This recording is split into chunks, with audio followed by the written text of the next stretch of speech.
चवीलाही भारी भाजी लागेल। नक्कीच ट्राय करा। असेच नवीन व्हिडिओ पाहण्यासाठी चॅनलला सबस्क्राईब करा। ही आपली भाजी अशी तयार झालेली आहे। नक्की ट्राय करा। असेच नवीन व्हिडिओ पाहण्यासाठी चॅनलला सबस्क्राईब करा। आणि अगदी जवळून पाहू शकता ही भाजी खूप सुंदर आणि चविष्ट बनलेली आहे। नक्कीच ट्राय करा। नमस्कार, आज आपण हरभऱ्याची भाजी करणार आहोत। त्यासाठी आपण ही हरभऱ्याची भाजी घेतली। आता सध्या काय होतंय ना की हरभऱ्याची भाजी आपल्याला ओली भेटत नाही, मग त्यामुळे आपण ही भाजी आता अशी सुक्की कशी बनवायची हे पाहणार आहोत। त्यासाठी आपण ही भाजी घेतलेली आहे। आता या भाजीमध्ये आपल्याला थोडंसं पाणी घालून घ्यायचं आहे। यामध्ये थोडंसं पाणी घाला तुम्ही।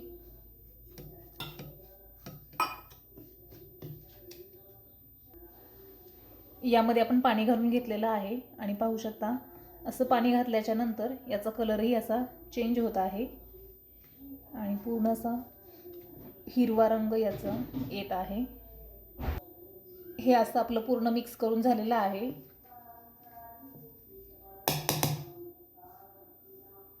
या भाजीला पण असं 5 मिनिट पाण्यामध्ये ठेवलेलं होतं आणि यातलं नंतर थोडंसं पाणी आपण काढून घेतलंय।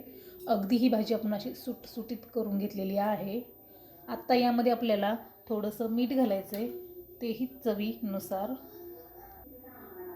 हे मीठ यामध्येच आपल्याला हे शेंगदाण्याचं वाटण घालायचं आहे, हे 2 चमचे। यामध्ये हे जिरं पावडर घालायचं आहे। यामध्ये लाल तिखट घालायचं आहे, हेही चवीनुसार। हे आपण हाताने असं मिक्स करून घ्या। हे आपण गॅसवरती हा पॅन ठेवून घेतलेला आहे। आता यामध्ये आपल्याला हे तेल घालायचं आहे। यामध्ये हे जिरं घालायचं आहे। हा बारीक कट केलेला लसूण घालायचा आहे। असा हा बारीक कट केलेला आपण लसूण घालून याला छान असं परतवून घ्यायचं आहे। हे थोडेसे आपल्याला भाजलेले शेंगदाणे घालायचे। यामध्येच आपल्याला ही कट केलेली मिरची घालायची आहे। आपण हे असं पूर्ण छान भाजून घेणार आहोत, सर्व साहित्य आपलं।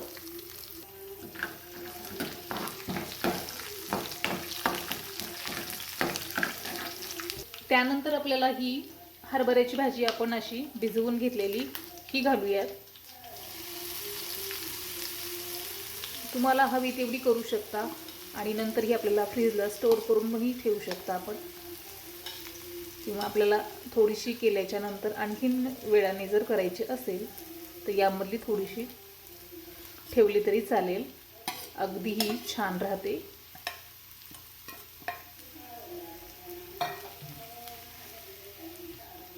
हे आता मिक्स करून घ्या। हे पाहू शकता आपली ही भाजी अशी मिक्स करून झालेली आहे आणि यातले असे शेंगदाणे तर एवढे सुंदर दिसत आहेत। ही भाजी आपल्याला अशी वाटणारच नाही की आपण ही वाळवून केलेली आहे। अगदी आपल्याला ही भाजी ताजी आणि टवटवीत असल्यासारखी वाटते। याला आणखीन थोडंसं छान असं वाफ देऊन घ्यायचं आहे। स्लो गॅसवरती याला छान वाफ द्या। ही आपली भाजी अशी वाफ देऊन झालेली आहे।